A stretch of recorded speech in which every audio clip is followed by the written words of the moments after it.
What if I told you that when Jesus rose from the dead, he could have erased every one of his scars, the nail marks, the wounds on his side, the evidence of the worst day of his life?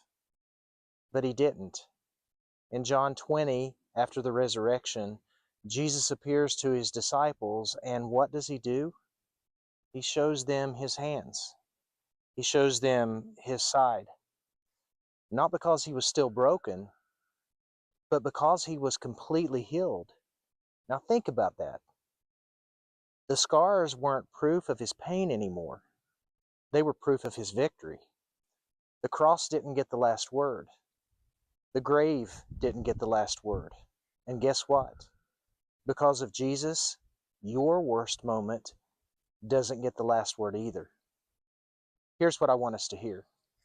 Jesus kept the scars to prove that wounds can heal, that trauma can be redeemed, that what tried to destroy you and me doesn't have to define us.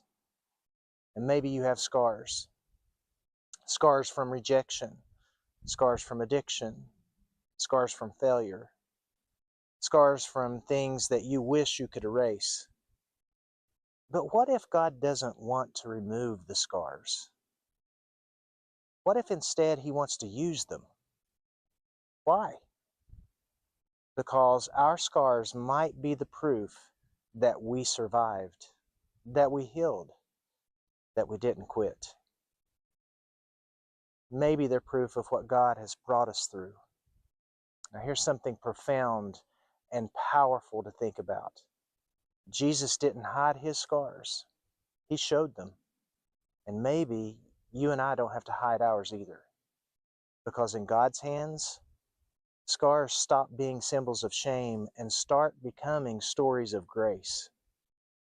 Jesus could have walked out of that grave flawless, but he chose to walk out recognizable, because the same wounds that proved he suffered now proved he overcame.